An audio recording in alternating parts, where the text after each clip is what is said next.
دورہ قرآن میں 17واں پارہ شروع کرتے ہیں۔ الحمدللہ والصلاۃ والسلام علی رسولہ وعلی آلہ واصحابہ اجمعین، اعوذ باللہ من الشیطان الرجیم، بسم اللہ الرحمن الرحیم۔ 17واں پارہ اقتربہ، اور اس کے میننگ ہے قریب آ گیا۔ اور یہ جو نام رکھا گیا اس پارے کا، سورۃ الانبیاء کی پہلی آیت کا پہلا ورڈ ہے۔ تو سورۃ الانبیاء میں ہم کیا پڑھیں گے؟ یعنی کافروں کا آخرت کے دن کو جھٹلانا، نہ ماننا، غفلت میں پڑے رہنا۔ پھر اسی طرح اس میں ابراہیم علیہ السلام کا قصہ آئے گا، اور پھر اس میں انبیاء کرام کی دعائیں بھی ہیں، ان کے بارے میں پڑھیں گے۔ تو سورۃ الانبیاء کی پہلی آیت کو دیکھتے ہیں۔ اقترب للناس حسابهم وهم فی غفلۃ معرضون، یعنی اللہ فرما رہے ہیں کہ حساب کا وقت قریب آ گیا، یعنی قیامت کا وقت قریب آ گیا۔ اب دیکھیں نبی کریم صلی اللہ علیہ وسلم کی حدیث ہے کہ آپ کا آنا ہی قیامت کی نشانیوں میں سے ایک نشانی ہے، یعنی یہ بھی بہت بڑی نشانی ہے کہ آپ صلی اللہ علیہ وسلم تشریف لائے، یعنی آپ کے بعد کوئی نبی نہیں آنا، تو آپ کی اور قیامت کے درمیان میں اب تھوڑا سا ہی وقت باقی ہے۔ اس کے علاوہ ہم احادیث میں سائنس پاتے ہیں، علامات پاتے ہیں قیامت کے قریب ہونے کی، یعنی یہ ہمیں بات ملتی ہے کہ مسلمانوں کی حالت کیا ہوگی، یعنی مسلمانوں میں کس طرح اللہ کی نافرمانی کے کام بڑھ جائیں گے، پھر کائنات میں کیا چینجز آئیں گی، اس کے بارے میں بھی چیزیں ہیں۔ اور یہ بات بھی قرآن کریم میں کئی جگہوں پر اللہ نے فرمائی ہے کہ تم اس کو دور دیکھ رہے ہو، حالانکہ یہ نزدیک ہی آن لگی ہے قیامت۔ اب آگے کافروں سے کہا جا رہا ہے کہ ان کے پاس ان کے رب کی طرف سے جو بھی نئی نصیحت آتی ہے وہ اس سے ہنسی مذاق کر رہے ہوتے ہیں، اسے کھیل کود سمجھ رہے ہوتے ہیں، یعنی قرآن کریم آیا تھوڑا تھوڑا کر کے اترا، لیکن کیا ہے کہ وہ اس پر غور و فکر نہیں کرتے، یعنی دل بالکل غافل ہیں، توجہ ہی نہیں کرتے کہ یہ چیز کیا ہے۔ پھر آگے اللہ فرماتے ہیں کہ ان ظالموں نے یعنی آپس میں کیا سرگوشیاں کرتے ہیں کہ یہ تو تم جیسا ہی انسان ہے، یعنی نبی کریم صلی اللہ علیہ وسلم کو کہتے ہیں بھائی یہ تو تمہارے جیسا ہی انسان ہے، تو کیا وجہ ہے کہ تم دیکھتے بھالتے ہوئے بھی اس کے جادو میں آ رہے ہو؟ یعنی آپ صلی اللہ علیہ وسلم کو کبھی کاہن، کبھی جادوگر اور کبھی دیوانہ، اس طرح کی باتیں انہوں نے کہیں۔ آگے پیغمبر کا جواب ہے کہ میرا رب جو ہے وہ آسمان و زمین کی ہر بات کو بخوبی جانتا ہے، اور وہ بہت ہی سننے والا اور جاننے والا ہے، یعنی اس کو خوب معلوم ہے جو تم جھوٹ بک رہے ہو، تو میں تو اللہ کی طرف سے نبی ہوں۔ ٹھیک ہے جی، آگے پھر بات ہے، اتنا ہی نہیں بلکہ یہ تو یہ بھی کہتے ہیں، یعنی یہ کافر یہ کہتے ہیں کہ یہ قرآن تو بس خوابوں کا مجموعہ ہے، بلکہ اس نے خود ہی بنا لیا ہے، اور یہ نبی تو یعنی شاعر ہے، اور یہ قرآن کریم ہدایت کے لیے نہیں، تو یہ شاعری کی کتاب ہے۔ اب اس بات کی تردید قرآن کریم میں اور جگہ پہ بھی پڑھی تھی نا، ہم نے سورہ یاسین میں کیا پڑھا تھا،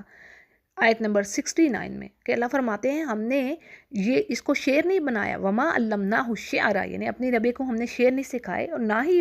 یہ نبی اس بات کے لائق ہے، بلکہ قرآن کریم تو ایک واضح نصیحت ہے تمام انسانوں کے لیے۔ اب آگے یہ کافر کہتے ہیں کہ اگر ایسا نہیں ہے، یعنی یہ خود سے اس نے نہیں کھڑا، تو پھر ہمارے سامنے کوئی ایسی نشانی لائے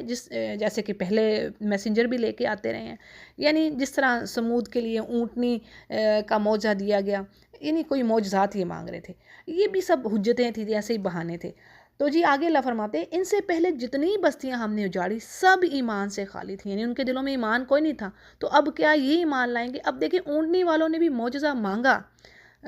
قوم سمود نے صالح علیہ السلام سے، لیکن کیا کیا؟ اس معجزے کے بعد ایمان لے آئے، خاک ایمان لائے، وہ تو انہوں نے اس کی کونچے کاٹ ڈالی، اس کو مار دیا، تو ایمان والے تو یہ کام نہیں کرتے۔ تو بات یہ ہے کہ ان کا بھی یہی حال ہے۔ اور آگے اللہ فرماتے ہیں کہ اے نبی آپ سے پہلے جتنے بھی میسنجرز ہم نے بھیجے سب مرد تھے، یعنی تمام مرد انسان تھے، کوئی غیر انسان، کوئی فرشتہ نہیں تھا۔ اس سے یہ بھی پتہ چل رہا ہے کہ اللہ نے کسی عورت کو کبھی نبی نہیں بنایا، ٹھیک ہے؟ یہ آیت اس بات کی دلیل ہے، جیسے اللہ نے فرما دیا نا، یہ آیت نمبر 7 ہے سورۃ الانبیاء کی، وما ارسلناک قبلک الا رجالا نوحی الیہم، رجال، ٹھیک ہے، مرد، یعنی سب ہی مرد تھے۔ اور اس کی ریزن بھی ہم کئی بار پیچھے پڑھ آئے ہیں کہ اللہ تعالیٰ کسی بھی قوم میں جب کوئی پیغمبر بھیجتا ہے تو وہ انہی میں سے ہوتا ہے، ان کی زبان بولنے والا ہوتا ہے، تاکہ وہ اللہ کے میسج کو صحیح طریقے سے ان تک پہنچا سکے۔ کسی بھی جگہ پر اللہ نے فرشتہ نہیں بھیجا، اور اللہ نے اس کا بھی جواب دے دیا کہ بھئی اگر زمین پر فرشتے ہوتے تو میں فرشتہ بھیجتا، تو زمین پر تو انسان ہے، تو انسانوں کو انسان ہی ٹیچ کریں گے نا۔ تو اللہ فرماتے ہیں کہ ایسا ہے کہ سب مرد ہی آئے تھے آپ سے پہلے بھی، جن کی طرف ہم وحی اتارتے تھے، اور آپ اہل کتاب سے پوچھ لیں اگر خود آپ کو علم نہ ہو، یعنی اہل کتاب جن کے پاس پچھلی آسمانی کتابیں تھیں وہ ان کا علم رکھتے تھے۔ آگے انبیاء علیہ السلام کی بشریت یعنی ان کے انسان ہونے کی مزید دلیل پروف دیا جا رہا ہے کہ ہم نے ان کو ایسا نہیں بنایا کہ وہ کھانا نہ کھائیں، اور نہ ہی وہ اور ایسا بھی نہیں بنایا تھا کہ وہ ہمیشہ رہنے والے ہوں، یعنی انسان تو ہمیشہ نہیں رہے گا، کل نفس ذائقۃ الموت، ہر نفس نے موت کا مزہ چکھنا ہے۔ آگے کہا جا رہا ہے کہ ہم نے جو وعدے بھی اپنے انبیاء سے کی وہ سب سچے ہم نے کر دکھائے، یعنی ہم نے انہیں نجات دی، اور ان کو بھی جن کو چاہا یعنی ایمان والوں کو اللہ نے نجات دی ان کے ساتھ، اور حد سے نکل جانے والوں کو اللہ نے غارت کیا۔ آگے بڑی اہم آیت ہے، ایک آیت ہے لیکن بڑی اہم، اس کو سمجھے گا۔ یعنی اللہ فرماتے ہیں کہ اے نبی یقیناً ہم نے آپ کی طرف کتاب نازل کی، میسج سب کو دیا جا رہا ہے کہ اس کتاب میں تمہارا ذکر ہے، یعنی ہم سب کا تم سب کا ذکر ہے، میسج ہے نا، نصیحت ہے۔ تو اللہ نے کتاب سب کے لیے بھیجی ہے، مولویوں کے لیے نہیں بھیجی خالی۔ افلا تاکلون، تو کیا تم عقل سے کام نہیں لیتے؟ یعنی کتاب تو سب کے لیے آئی ہے، کسی خاص طبقے کے لیے نہیں آئی۔ تو اللہ تعالیٰ کہہ رہے ہیں کیوں نہیں اس پہ غور و فکر کرتے؟ پھر اسی طرح سورہ محمد میں بھی تو پڑھا نا، کیا تمہارے دلوں پر تالے لگ گئے ہیں کہ اس پر تدبر نہیں کرتے؟ اور آگے اللہ فرماتے ہیں کہ بہت سی بستیاں ہم نے تباہ کر دیں جو ظالم تھی، اور ہم نے ان کے بعد پھر دوسری قوموں کو پیدا کیا، اور جب انہوں نے ہمارے عذاب کا احساس کیا تو لگے اس سے بھاگنے۔ یعنی احساس کے معنی ہے کہ جب انہوں نے عذاب کے آثار کو آتے ہوئے دیکھ لیا، یعنی کوئی کڑک گرج کی آواز کو سن لیا، تو اب اس سے بچنے کے لیے بھاگنے لگے۔ یعنی پہلے اس وقت کا پھر بھاگنا یا ایمان لانا تو کوئی فائدہ نہیں دیتا۔ تو اللہ فرماتے ہیں بھاگ دوڑ نہ کرو، یعنی کہاں اب تم بھاگے جا رہے ہو؟ جہاں تمہیں آسودگی دی گئی تھی اب وہاں پر واپس جاؤ اپنے مکانوں کی طرف، یعنی تمہیں خوشحالی دی تھی وہاں پر، اب جاؤ انہی آسائشوں میں، تم تو سرکش ہو رہے تھے، اب اپنے مکانات میں ہی جاؤ تاکہ تم سے وہیں سوال کیا جائے، یعنی تم سے احوال پوچھا جائے عذاب کا کہ تم پر کیا بیتی، کس طرح بیتی اور کیا ہوا تمہارے ساتھ۔ یہ سوال، یہ بات اللہ کی طرف سے طنز اور مذاق کے طور پر ہے، ورنہ ظاہر ہے ہلاکت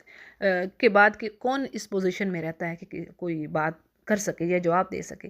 اب آگے کافر کیا کہتے ہیں؟ کہنے لگے کہ ہماری خرابی، بے شک ہم ہی ظالم تھے۔ پھر تو ان کی یہی بات رہی، یہاں تک کہ ہم نے انہیں جڑ سے کٹے ہوئے کھیت اور بجھی ہوئی آگ کی طرح کر دے، یعنی جیسے آگ بجھ جائے تو کیا پیچھے رہ جاتا ہے؟ راکھ رہ جاتی، کچھ بھی نہیں بچتا، اور کٹی ہوئی کھیتی کے بعد کیا بچتا ہے؟ کچھ بھی نہیں، وہ یعنی ہر چیز تباہ ہو جاتی ہے۔ تو اب وہی بات کہ مرتے وقت جو کافر آرزو کرتا ہے کہ اب مجھے واپس اللہ لوٹا دے، میں نیک عمل کر لوں گا، یا پھر وہ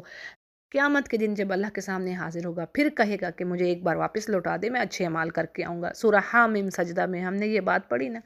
آگے اللہ فرماتے ہیں کہ ہم نے آسمان و زمین اور اس کے درمیان جو کچھ ہے اس کو کھیل تماشا نہیں بنایا تھا، یعنی یہ ایک مقصد کے تحت دنیا بنائی گئی کہ یہ دارالعمل تھا۔ اللہ نے دیکھنا تھا کہ میرے پر کون یقین رکھ رہا ہے، ایمان لا رہا ہے، اور دوسری طرف کون جا رہا ہے، بس یہی بات ہے۔ لا الہ الا اللہ کا کلمہ کس نے پڑھا اور کس نے نہیں۔ اور آگے اللہ فرماتے ہیں کہ اگر ہم یوں ہی کھیل تماشے کا ارادہ رکھتے تو اپنے پاس سے ہی بنا لیتے، یعنی اپنے پاس سے کچھ چیزیں کھیل کے بنا لیتے اور اپنا شوق پورا کر لیتے، لیکن یہ ہے کہ اس دنیا کو بنانا مقصد کیا ہے کہ نیکوں کو ان کی نیکیوں کی جزا ملے اور بروں کو برائی کا مزہ چکھایا جائے۔ تو بات یہ ہے کہ اللہ کو اگر کھیل تماشا ہی کرنا ہوتا تو اللہ کر سکتا تھا، لیکن اللہ تعالیٰ ایسا نہیں کر سکتا، یہ دنیا کا بنانا با مقصد ہے۔ آگے اس کا مقصد واضح کیا جا رہا ہے، یعنی اللہ فرما رہے ہیں ہم سچ کو جھوٹ پر مارتے ہیں، بس جو سچ ہے وہ جھوٹ کا توڑ ہے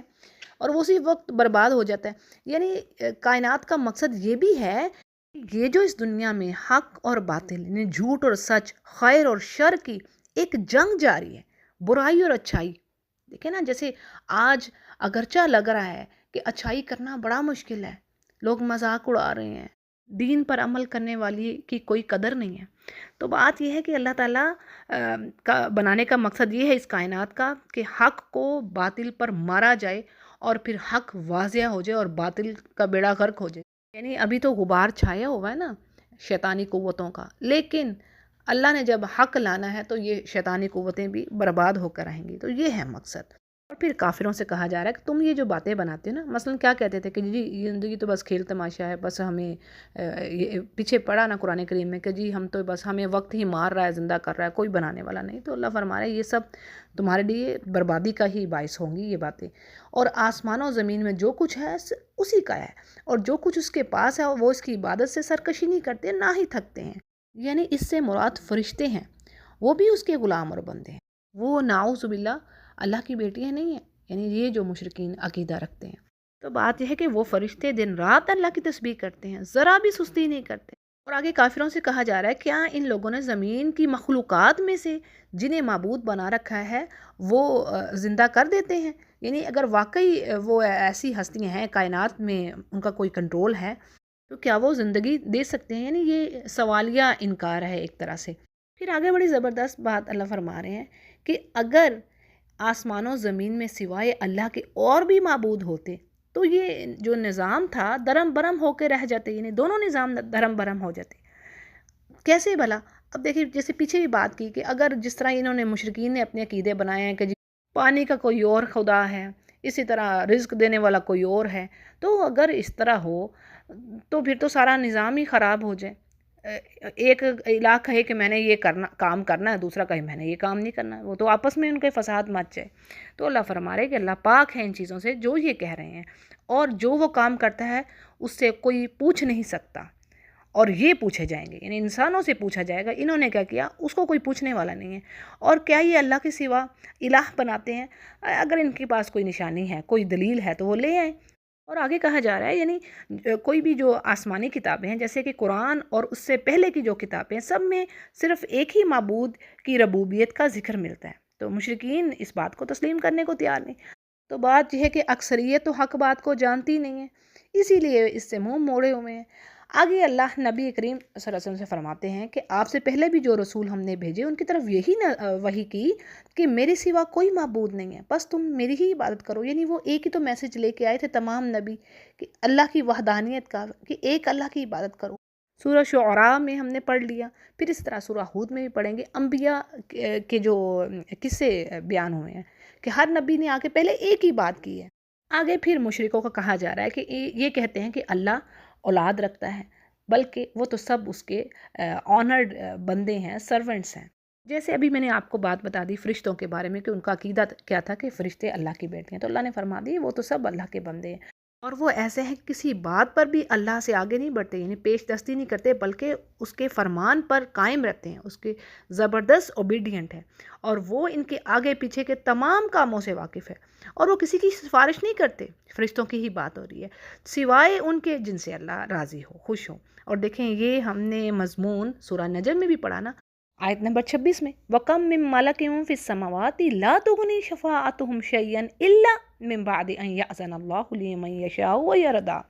یعنی کتنے ہی فرشتے آسمان میں ہیں مگر ان کی شفاعت کسی کو فائدہ نہیں دے سکتی جب تک کہ اللہ کا اذن نہ ہو، اللہ کی اجازت نہ ہو، اور اس کے لیے جس سے اللہ راضی ہوگا، لِمَن يَشَاءُ، اس کے لیے۔ آیتوں کو تدبر سے، غور سے، میننگ کے ساتھ پڑھا کریں تو شفاعت ہوگی، سفارش قبول فرمائے گا اللہ، لیکن اس کے لیے جس سے اللہ راضی ہوگا۔ تو پہلا کام اللہ کو راضی کرنا ہے، شرک سے پاک ہو، گناہوں سے پاک، شرک سے پاک۔ پھر تو شفاعت ظاہر ہے، شفاعت عظمیٰ ہے، نبی کریم صلی اللہ علیہ وسلم نے کرنی ہے، کئی بار یہ میں نے بات بتائی ہے، اور فرشتوں کی بھی بات آ رہی ہے، پھر انبیاء بھی کریں گے، صالحین بھی کریں گے، حافظ بھی کریں گے، شہداء بھی کریں گے، یعنی جو بھی جنہوں نے اچھے اعمال کیے، یعنی ایسے حافظ قرآن جنہوں نے قرآن کریم کو سمجھا، پڑھا اور اس پر عمل کیا۔ اور آگے کہا جا رہا ہے کہ جی وہ تو خود اللہ کے خوف سے، اس کی ہیبت سے لرز رہے ہوتے ہیں، اور اگر ان میں سے کوئی یہ کہہ دے کہ اللہ کے سوا میں لائق ہوں عبادت کی، یعنی میری عبادت کرو، تو اللہ فرما رہے ہم اسے دوزخ کی آگ میں ڈالیں گے۔ یعنی کوئی فرشتہ ایسا دعویٰ کر ہی نہیں سکتا، یعنی اپنے الہ ہونے کا۔ تو اللہ فرما رہے ہیں کہ اگر کوئی ایسا کرے تو ہم اس کو یہ سزا دیں گے، اور ظالموں کو ہم اسی طرح سزا دیتے ہیں۔ اگلی آیات میں اللہ سبحانہ تعالیٰ کائنات میں پھیلی ہوئی زبردست نشانیوں کے بارے میں بتا رہے ہیں۔ اللہ فرماتے ہیں کہ کیا ان کافروں نے یہ نہیں دیکھا کہ آسمان و زمین باہم ملے ہوئے تھے، یعنی جڑے ہوئے تھے، پھر ہم نے انہیں جدا کیا، علیحدہ کیا۔ یہ ایک سائنس کی آپ بات کہہ لیں، یہاں پر اللہ سمجھا رہے ہیں ہمیں۔ اسی طرح سورہ فصلت میں جب ہم نے پڑھا تھا کہ زمین کو بنایا اور آسمان کو 2 دن کی بات ہوئی، تو وہاں پر آتی ہے نا بات وَهِيَ دُخَانٌ، یعنی کہ وہ دھواں تھے زمین و آسمان، اور جب دونوں کو کہا گیا کہ آؤ تو دونوں اپنی خوشی سے آئے۔ تو جی یہ کہہ لیں کہ یہ بگ بینگ تھیوری جو ہے، یعنی زمین کس طرح وجود میں آئی، آسمان کیسے بنا، آپ ڈاکٹر ذاکر نائک کی ویڈیوز بھی دیکھ سکتے ہیں، الحمدللہ انہوں نے بہت اچھی ڈیٹیل دی ہے اس کے بارے میں۔ اچھا جی، پھر آگے اللہ فرما رہے ہیں کہ ہر جاندار چیز کو ہم نے پانی سے پیدا کیا۔ یعنی ہر چیز پانی سے بنی ہے جو بھی جاندار ہے، سبحان اللہ۔ یہ بھی ایک سائنٹیفک پروف آ رہا ہے۔ دیکھیں آج سائنس کتنی ترقی کر گئی ہے، اور کیسے کیسی وہ یہ سب بہت سارے ڈاکٹرز اب دیکھیں جو نان مسلم تھے، وہ اس قرآن کو پڑھ کر ایمان لے آئیں کہ بھی یہاں پر جو باتیں 1400 سال پہلے کی ہیں وہ تو اب یہاں پر پوری ہو رہی ہیں۔ تو اللہ فرما رہا ہے ہر چیز کو میں نے پانی سے پیدا کیا۔ اب دیکھیں اس چیز پہ آپ دیکھیں آج جو پودے ہیں وہ بھی وداؤٹ سوئل، یعنی مٹی ایک میڈیا ہے لیکن اس کو یوز نہیں کیا جا رہا۔ ہائیڈروپونک جو فارمنگ ہو رہی ہے، ویجیٹیشنز اگائی جا رہی ہیں، تو یہ بھی تو ایک یہ کیا چیز اس سے پتہ چل رہی ہے کہ پانی، یعنی ان کو پانی چاہیے، وہ گرو کر رہے ہیں، سب کچھ دے رہے ہیں، فروٹس دے رہے ہیں، زبردست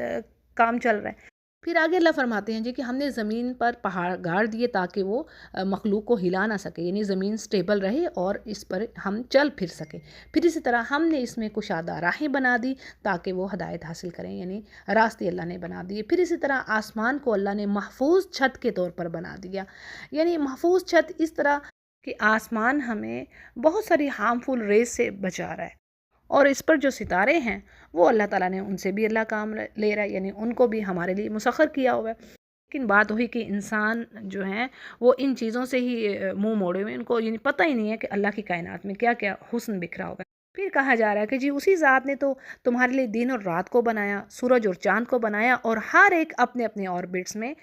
سوئم کر رہے ہیں۔ اور اللہ آگے فرماتے ہیں کہ اے نبی آپ سے پہلے کوئی بھی بشر ایسا نہیں تھا کہ جس کو موت نہ آئے، یعنی ہر نفس کو موت آنی، کوئی ایسا نہیں تھا جو ہمیشہ رہے، ہمیشہ کی زندگی رہے، یعنی ہر نفس کو موت کا مزہ چکھنا ہے۔ اور بات یہ ہے کہ اللہ آزماتا ہے انسانوں کو برائی اور بھلائی میں مبتلا کر کے، آزمائش میں ڈال کے، یعنی کبھی کسی کو مصیبت سے دوچار کر دیا، مشکلات آ گئی،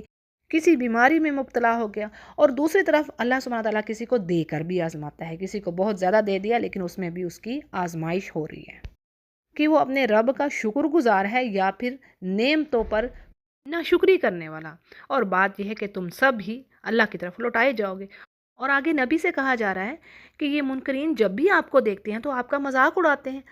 یعنی یہ ایک دوسرے کو کہتے کہ کیا یہ وہی شخص ہے جو تمہارے معبودوں کا برائی سے برا ذکر کرتا ہے، اور خود اللہ فرمانے کے رحمان کی یاد سے بالکل ہی منکر ہے، یعنی جو سچا رب ہے۔ آگے کہا جا رہا ہے کہ یہ انسان بڑا جلد باز، یعنی یہ جلد باز مخلوق ہے،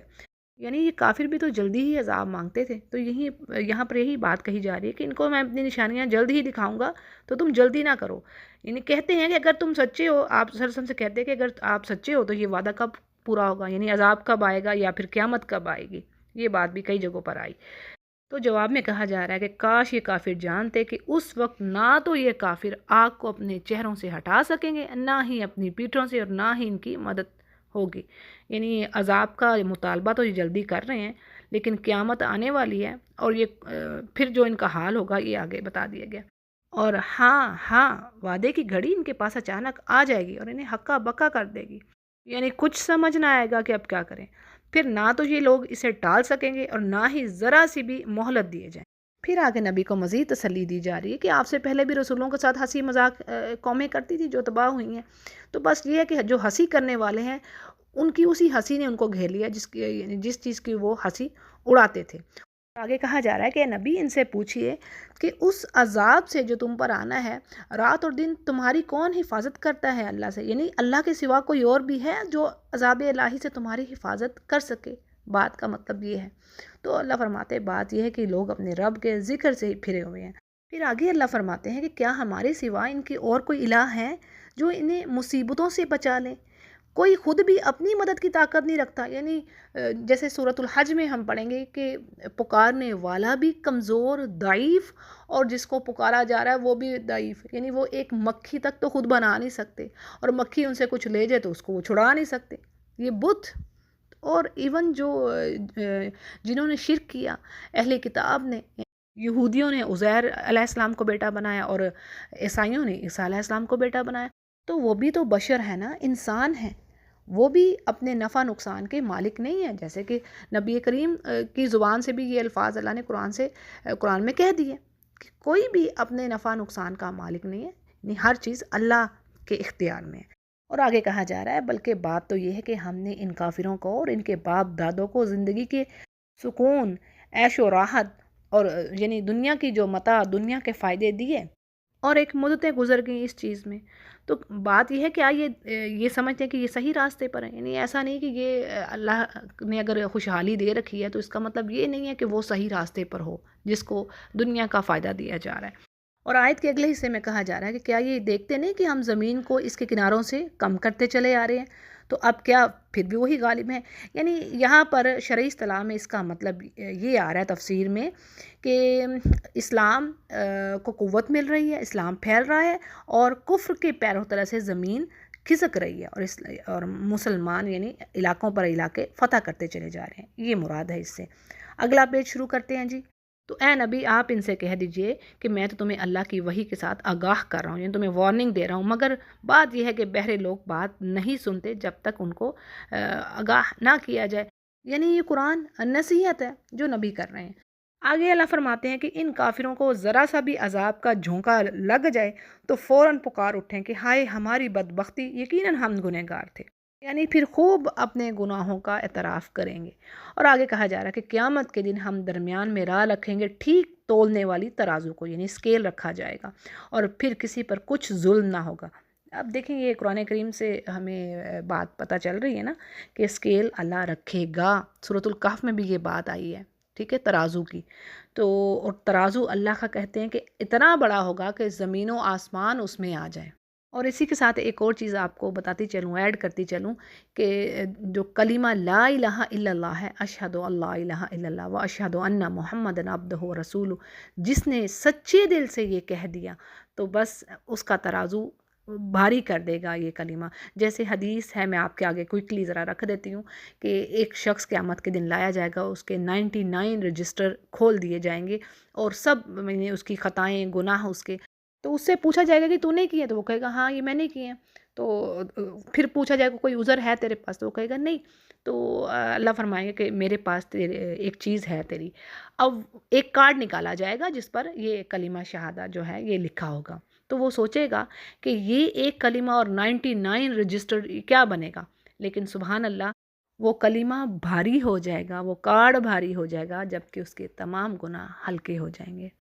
تو یہ ہے کلمہ کی افادیت، فضیلت، یعنی معمولی بات نہیں ہے۔ تو اسی لیے کثرت سے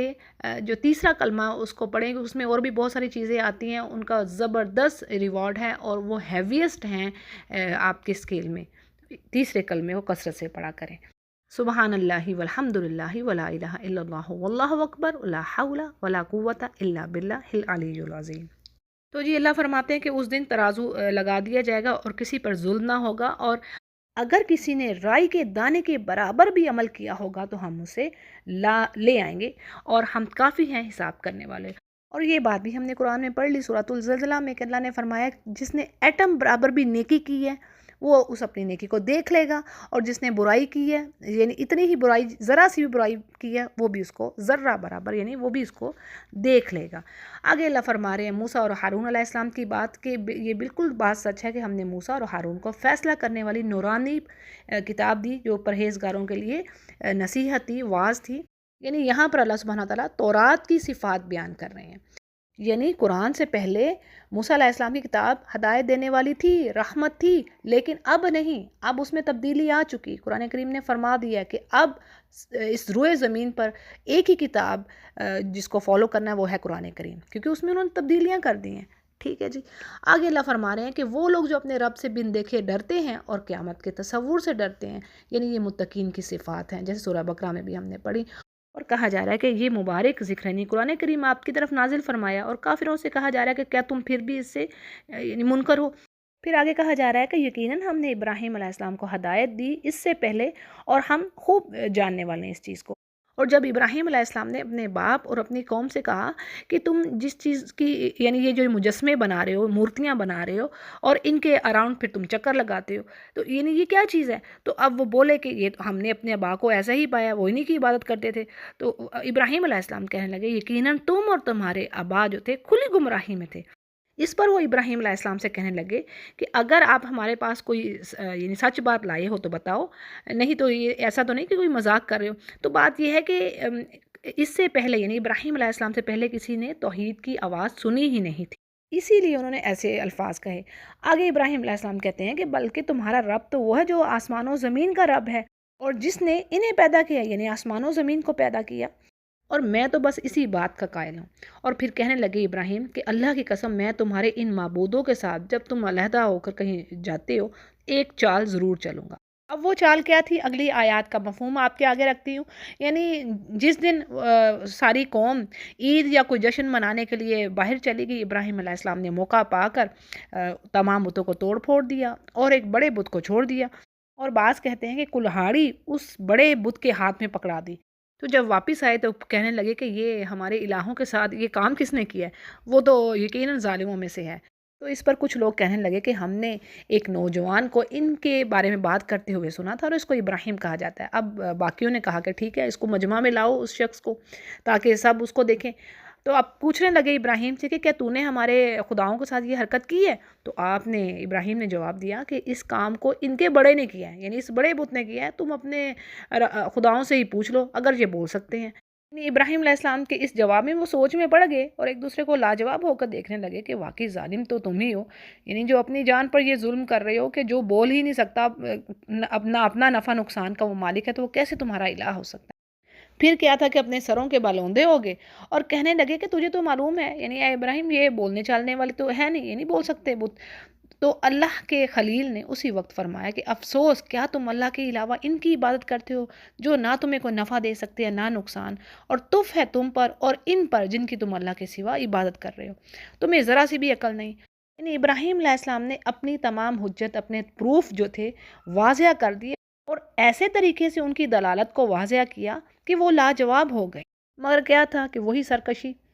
ایمان نہ لانا۔ تو اب اس پر کہنے لگے کہ اسے جلا دو، یعنی ابراہیم علیہ السلام کو جلاؤ اور اپنے الہوں کی مدد کرو اگر تمہیں کچھ کام کرنا ہی ہے۔ تو اللہ فرماتے ہیں کہ اللہ نے اس آگ کو کہا کہ ٹھنڈی ہو جا ابراہیم کے لیے اور سلامتی اور آرام کی چیز بن جا۔ سو انہوں نے ابراہیم علیہ السلام کا برا چاہا، یعنی انہوں نے چال چلی، لیکن اللہ نے اس چال کو ناکام بنایا، اور اللہ نے ابراہیم اور لوط علیہ السلام کو اس پاک ارض کی طرف نجات دی جس میں برکت رکھ دی گئی تھی تمام جہان والوں کے لیے۔ اب اس سے مراد کون سی جگہ ہے؟ اکثر مفسرین کے نزدیک یہ ملک شام ہے، جہاں پر اللہ کے میوے، ثمرات، شادابی اور نہروں کی کثرت جو تھی، یعنی انبیاء کا مسکن ہونے کے لحاظ سے وہ جگہ بابرکت تھی۔ اور اللہ آگے فرماتے ہیں کہ ہم نے ابراہیم علیہ السلام کو اسحاق اور یعقوب عطا فرمائے، اور ہم نے ہر ایک کو صالحین میں سے کیا۔ اور یہ بات بھی ہم نے سورہ صافات میں پڑھ لی کہ اللہ نے ابراہیم علیہ السلام اور اسحاق علیہ السلام کی اولاد میں برکت دی، یعنی پہ در پہ انبیاء ان کی نسل میں آئے، انبیاء آئے، ان کو کتابیں دی گئیں، نبوت دی گئی۔ تو یہ سبحان اللہ، اللہ کا بڑا فضل کرم رہا کہ اللہ نے چن لیا آل ابراہیم کو۔ اچھا جی، اور یہ سورہ عمران میں بھی اللہ نے فرمایا، اور آگے کہا جا رہا ہے کہ ہم نے ان کو لیڈر بنا دیا کہ ہمارے حکم سے یہ لوگوں کی رہنمائی کر، اور کیا تلقین کی اللہ نے ان کو؟ نیک کاموں کی، نمازوں کے قائم کرنے کی، زکوٰۃ دینے کی، اور یعنی یہ وہی کی، اور سب کے سب اللہ فرماتے ہیں کہ یہ ہمارے عبادت گزار بندے تھے۔ اور اسی طرح اللہ فرما رہے ہیں کہ ہم نے لوط کو بھی حکم دیا اور علم دیا اور اسے اس بستی سے نجات دی جہاں کے لوگ گندے کاموں میں مبتلا تھے اور بدترین گنہگار تھے، اور ہم نے لوط کو اپنی رحمت میں داخل کیا، اور بے شک وہ نیکوکاروں میں سے تھے لوط علیہ السلام۔ لوط علیہ السلام کے بارے میں سورۃ العنکبوت میں ہم نے پڑھا، سورہ شعراء میں ہم نے پڑھا۔ سورۃ العنکبوت میں کیا بات آتی ہے کہ انہوں نے کہا اپنی قوم سے کہ اے میری قوم، تم نے وہ کام کیا ہے جو تم سے پہلے جہان والوں میں سے کسی نے نہیں کیا۔ تو آگے سے انہوں نے کیا کہا قوم نے، یعنی کہ ان کو نکالو، یہ بڑے پاک باز بنتے ہیں۔ تو بہرحال وہ بھی تباہ ہوئے۔ اور پھر آگے اللہ فرما رہے ہیں کہ نوح کے اس وقت کو یاد کیجیے جب انہوں نے اللہ سے دعا کی اور اللہ نے قبول فرمائی، اور ان کو اور ان کے گھر والوں کو اللہ نے بڑے کرب سے نجات دی، یعنی ان کو اور ایمان والوں کو کشتی پر سوار کر دیا، اور جو لوگ ہماری آیتوں کو جھٹلا رہے ہیں ان کے مقابلے میں ہم نے ان کی مدد کی، اور یقیناً وہ برے لوگ تھے، بس ہم نے سب کو ڈبو دیا۔ اگلی آیات میں داود اور سلیمان علیہ السلام کے بارے میں بات کی جا رہی کہ اللہ فرماتے ہیں داود اور سلیمان کو یاد کریں جب وہ کھیت کے معاملہ میں فیصلہ کر رہے تھے، کچھ لوگوں کی بکریاں رات کو اس میں یعنی گھس گئیں اور وہ کھیت کو انہوں نے خراب کر دیا، اور ان کے فیصلے میں ہم موجود تھے، ہم نے اس کا صحیح فیصلہ سلیمان کو سمجھا دیا، یعنی سلیمان علیہ السلام کو اللہ نے صحیح فیصلہ کرنے کی سمجھ عطا کی۔ اب مفسرین کے نزدیکی قصہ کیا تھا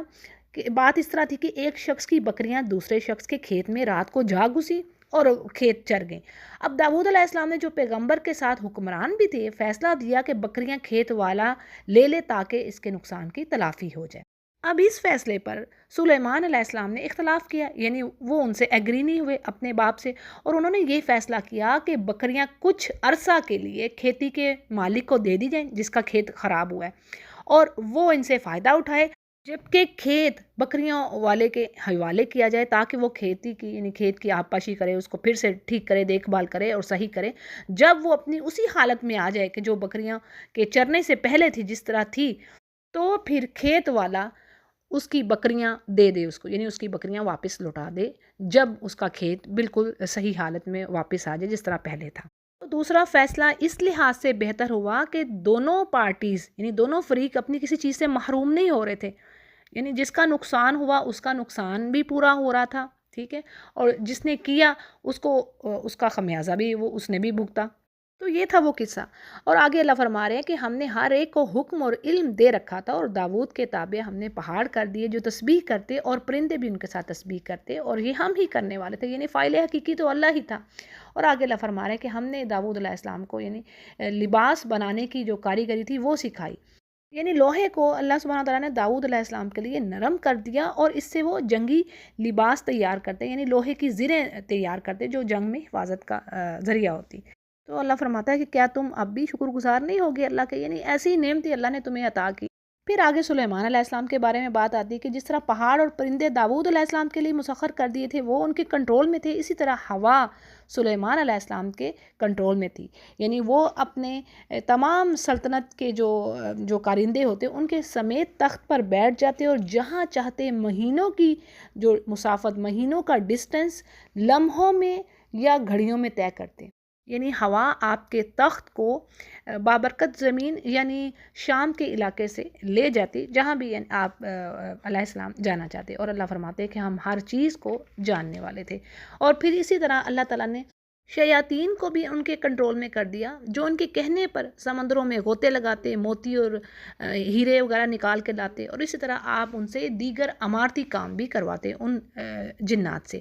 اور آگے اللہ فرماتے ہیں کہ ہم ہی نگہبان تھے اس چیز کے، یعنی جنوں کے اندر سرکشی اور فساد کام آتا ہے، جو بات تفسیر میں آ رہی ہے، تو اللہ فرماتے ہیں کہ سلیمان کی حفاظت کی، اور ان کے آگے وہ سر نہیں اٹھا سکتے تھے، یہ یعنی اللہ کے کام تھے سارے۔ اگلی آیات میں ایوب علیہ السلام کے بارے میں ذکر ہے کہ اللہ فرماتے ہیں ایوب کی اس حالت کو یاد کرو جب انہوں نے اپنے رب کو پکارا کہ مجھے یہ بیماری لگ گئی ہے، اور تو رحم کرنے والوں میں سے سب سے زیادہ رحم کرنے والا ہے۔ تو اللہ نے فرمایا کہ ہم نے ان کی سن لی، اور جو دکھ انہیں تھا اس سے دور کر دیا، اور ان کو اللہ نے اہل و عیال عطا فرمائے، بلکہ ان کے ساتھ ویسے اور اپنی خاص مہربانی سے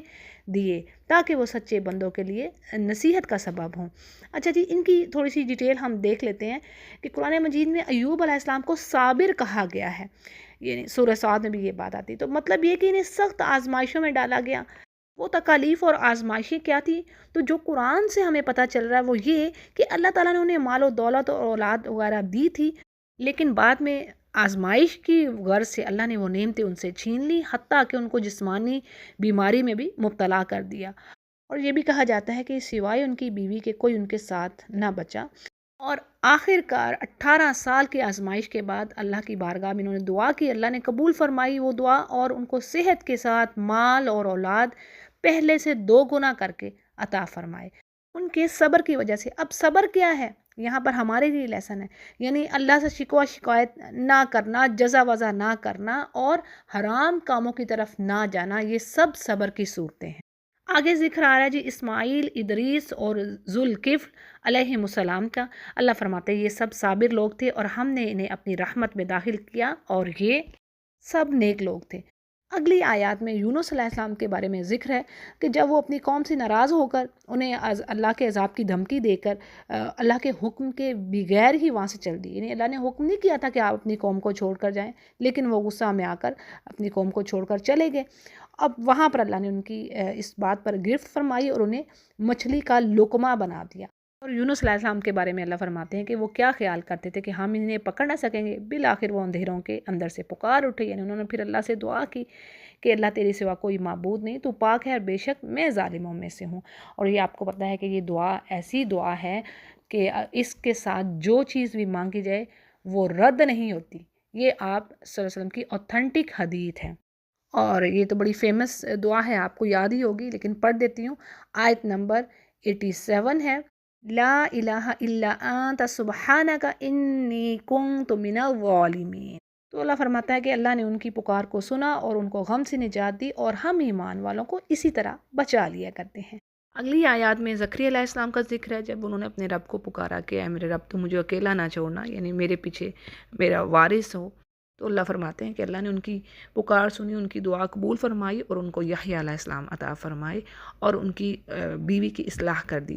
زکریا علیہ السلام کے بارے میں ڈیٹیل آپ کو سورہ مریم میں بھی ملتی ہے، اور سورہ آل عمران میں بھی ان کے بارے میں پڑھیں گے۔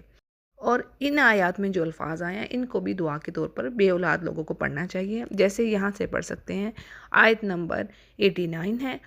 یہاں سے پڑھ لیجئے، ربی لا تذرنی فردا وانت خیر الوارثین۔ اور آگے اللہ فرماتے ہیں کہ یہ آنرڈ لوگ نیکیوں میں جلدی کرتے تھے، اور ہمیں طمع اور لالچ اور خوف کے ساتھ پکارتے تھے، اور ہمارے سامنے عاجزی کرنے والے تھے۔ اگلی آیت میں مریم علیہ السلام کے بارے میں بات آتی ہے کہ اللہ فرماتے ہیں وہ پاک دامن جنہوں نے اپنی عصمت کی حفاظت کی، اور اللہ نے اپنی روح ان کے اندر پھونکی، اور خود انہیں اور ان کے بیٹے کو تمام جہان والوں کے لیے نشانی بنا دیا۔ اگلی آیات سے موضوع بدل رہا ہے، اللہ فرما رہے ہیں کہ یہ تو تمہاری امت ہے، حقیقت میں ایک ہی امت تھی، اور تم سب اپنے رب ہی کی عبادت کرو۔ یعنی امت سے مراد یہاں دین ہے، یعنی تمہارا دین ایک ہی ہے، اور وہ ہے دین توحید، جس کی یعنی دین توحید کی تمام انبیاء نے دعوت دی ہے۔ تو بات یہ ہے کہ پہلے تو دین انسانوں کا ایک ہی تھا، لیکن شیطانوں نے جب ان کو گمراہ کیا تو وہ دوسری طرف مڑتے چلے گئے، اور پھر فرقہ بندیاں کر لیں، یعنی کوئی یہودی ہو گیا، کوئی مشرک ہو گیا، کوئی عیسائی ہو گیا۔ تو اللہ فرما رہا ہے کہ تم سب کو ہماری طرف ہی لوٹنا ہے، یعنی پھر اللہ تعالیٰ سب میں فیصلہ کرے گا۔ اور آگے کہا جا رہا ہے کہ جو نیک عمل کر کے لائے گا اور وہ مومن ہو تو اس کی کوشش بالکل بھی ضائع نہیں ہوگی، بلکہ اللہ تعالیٰ ہر چیز کو لکھنے والے ہیں۔ آگے کہا جا رہا ہے کہ جس بستی کو اللہ ہلاک کرنا لازم کر لے، یعنی جس بستی پر ہلاک ہونا واجب ہو جاتا ہے، اب وہ دوبارہ پلٹ کر دنیا میں نہیں آتے، یعنی جو یہاں سے گیا تو بس اب روز قیامت ہی اٹھایا جائے گا۔ اب آگے بات آ رہی ہے یاجوج اور ماجوج کی، کہ اللہ فرماتے ہیں یہاں تک کہ یاجوج اور ماجوج کھول دیے جائیں گے، اور ہر بلندی سے وہ دوڑتے ہوئے آئیں گے۔ یاجوج ماجوج کے بارے میں یہ ہے کہ اس کی تفصیل سورہ کاف میں بھی پڑھیں گے۔ عیسیٰ علیہ السلام کی موجودگی میں قیامت کے قریب یہ ظاہر ہوں گے، اور یہ اتنی تیزی اور کثرت سے ہر طرف پھیل جائیں گے کہ ہر اونچی جگہ سے یہ دوڑتے ہوئے محسوس ہوں گے۔ یعنی یہ ایسی مخلوق ہوگی کہ اس سے دوسرے لوگ یعنی ان کی شرارتوں اور فساد سے سخت پریشان ہوں گے، حتیٰ کہ عیسیٰ علیہ السلام اہل ایمان کو ساتھ لے کر کوہ طور پر پناہ لیں گے، پھر عیسیٰ علیہ السلام کی بد دعا سے یہ ہلاک ہو جائیں گے، اور ان کی لاشوں کی بدبو ہر طرف پھیلی ہوگی، حتیٰ کہ اللہ تعالیٰ پرندے بھیجے گا جو ان کی لاشوں کو اٹھا کر سمندر میں پھینکیں گے، اور پھر ایک زوردار بارش ہوگی جس سے ساری زمین کو صاف کر دیا جائے گا۔ یہ ساری تفصیل صحیح احادیث میں بیان ہوئی ہیں، ٹھیک ہے جی۔ اب اللہ فرما رہے ہیں کہ یہ جو وعدہ سچا ہے یعنی قیامت کا، وہ قریب آنے لگا۔ اس وقت کافروں کی نگاہیں پھٹی کی پھٹی رہ جائیں گی کہ ہائے افسوس، اس حال سے ہم غافل تھے، بلکہ ہم واقعی قصوروار تھے، یعنی پھر وہاں پر تو اعتراف کریں گے اپنے جرموں کا، لیکن فائدہ تو نہیں ہے۔ اب ان سے کہا جائے گا کہ تم اور اللہ کے سوا جن جن کی تم عبادت کرتے تھے سب دوزخ کا فیول بنو گے، تم سب دوزخ میں جانے والے ہو، یعنی معبود بھی ان کے دوزخ میں پھینکے جائیں گے، اور ان کو بھی۔ اور کہا جا رہا ہے کہ اگر یہ واقعی سچے معبود ہوتے تو جہنم میں داخل نہ ہوتے، اور سب کے سب اسی میں اب تو جہنم میں رہنے والے ہیں۔ مطلب کہا یہ جا رہا ہے کہ اب جہنم پجاریوں کے ساتھ، جو پوجا کرنے والے ہیں ان کے ساتھ ان کی مورتیاں بھی جائیں گے، تاکہ ان کی رسوائی مزید ہو۔ اور اگر یہ واقعی معبود ہوتے تو پھر تو یہ جہنم میں نہ جاتے، تو یہ تو اپنے پھر کوئی نفع نقصان کا اختیار رکھتے۔ پھر کہا جا رہا ہے جی وہ وہاں پر چلا رہے ہوں گے اور وہاں کچھ نہ سن سکیں گے۔ یہ سب جہنمیوں کے بارے میں ڈیٹیل آ رہی ہے، یعنی چیخو پکار ہوگی لیکن کوئی ایک دوسرے کی آواز نہ سن سکے گا، جو تفسیر میں ہے۔ البتہ بے شک جن کے لیے ہماری طرف سے نیکی پہلے ہی ٹھہر چکی ہے وہ سب جہنم سے دور ہی رکھے جائیں گے، یعنی ایمان والوں کی بات اللہ فرما رہے ہیں کہ جو جنت میں جانے والے ہیں بس وہ اس سے دور ہی رکھے جائیں گے، اور وہ تو دوزخ کی آہٹ تک نہ سنیں گے۔ سبحان اللہ، اللہم اجعلنا منہم۔ اور وہ نیک لوگ اپنی من پسند چیزوں میں ہمیشہ رہنے والے ہوں گے، اور بڑی گھبراہٹ یعنی یہ جو دوزخ میں جانا قیامت کا دن، یہ اس دن کا غم انہیں کوئی غمگین نہ کرے گا، اور فرشتے انہیں ہاتھوں ہاتھ لیں گے، یعنی آنرڈ پرسن جو ہوں گے، اور یہی کہا جائے گا کہ یہی وہ تمہارا دن ہے جس کا تم سے وعدہ کیا گیا تھا۔ اور آگے اللہ فرما رہے ہیں کہ جس دن آسمان کو اس طرح لپیٹ دیا جائے گا، جس طرح کاتب لکھنے کے بعد اوراق کو یعنی جو پیپرز کو لپیٹ کے رکھ دیتا ہے، اسی طرح آسمان اللہ کے دائیں ہاتھ پر لپٹا ہوگا۔ اور اللہ فرماتے ہیں کہ ہم نے مخلوق کو پہلی بار پیدا کیا، اب ہم ان کو دوبارہ اسی طرح لوٹانے پر قادر ہیں، اور یہ ہمارا وعدہ ہے، اور بے شک یہ وعدہ پورا ہو کر رہے گا۔ آگے بڑی زبردست بات اللہ فرماتے ہیں کہ یقیناً ہم نے یہ بات زبور میں بھی لکھی تھی، یعنی یہ بات زبور میں بتا دی گئی اللہ کی پچھلی آسمانی کتاب میں، زمین کے وارث اللہ کے نیک بندے ہی ہوں گے، یعنی اللہ انہی کو زمین میں خلافت اقتدار دے گا، اور عبادت گزار بندوں کے لیے تو اس میں ایک بڑا میسج ہے، یعنی یہ قرآن کریم ان کے لیے ان کو کفایت کرنے والا ہے، کافی ہے، اور ان کے لیے مفید ہے، نصیحتیں ہیں اس میں۔ پھر آگے کہا جا رہا ہے کہ ہم نے اے نبی آپ کو نہیں بھیجا لیکن تمام جہان والوں کے لیے رحمت بنا کر۔ پھر آگے نبی کریم صلی اللہ علیہ وسلم سے کہا جا رہا ہے کہ آپ ان کافروں کو کہہ دیجئے کہ میرے پاس تو وحی کی جاتی ہے کہ تم سب کا معبود ایک ہی ہے، تو کیا تم اس کے اوبیڈینٹ ہوتے ہو؟ اور اگر یہ منہ موڑتے ہیں تو ان سے کہیے کہ میں تو صرف یعنی واضح خبردار کرنے والا ہوں یکساں طور پر، اور مجھے علم نہیں کہ جس کا وعدہ تم سے کیا جا رہا ہے وہ قریب ہے یا دور، یعنی قیامت اب نزدیک ہے یا دور، اس کا علم تو اللہ ہی کے پاس ہے، ہاں علامات کا اللہ تعالیٰ نے بتا دیا، اور بے شک وہی ہر کھلی چیز کو جاننے والا ہے، اور جو کچھ بھی یہ چھپا رہے ہیں اس کو سب علم ہے۔ آگے نبی کے الفاظ آ رہے ہیں کہ مجھے اس چیز کا علم نہیں ہے، یعنی وہ وقت کب آئے گا عذاب کا یا قیامت کا، ممکن ہے کہ تمہاری آزمائش ہو ایک، یا تمہیں ایک مہلت دی جا رہی ہو، یعنی اس وعدے میں تاخیر کیوں ہے، ہو سکتا ہے تمہیں ٹیسٹ کیا جا رہا ہے یا تمہیں ایک ٹائم دیا جا رہا ہے۔ اب آگے نبی فرماتے ہیں یعنی جو باتیں یہ کافر ان کے اگینسٹ کرتے ہیں یا پھر اللہ کے لیے جو اولاد ٹھہراتے ہیں، تو ان سب باتوں کے مقابلے میں اللہ تعالیٰ ہی مہربانی کرنے والا ہے، اور وہی مدد کرنے والا ہے۔ تو اسی لیے نبی کہتے ہیں کہ اے رب تو انصاف کے ساتھ فیصلہ فرما دے، یعنی مجھ میں اور ان کافروں میں۔ تو جی الحمدللہ سورۃ الانبیاء ہماری مکمل ہوئی، سورۃ الحج کو شروع کرتے ہیں۔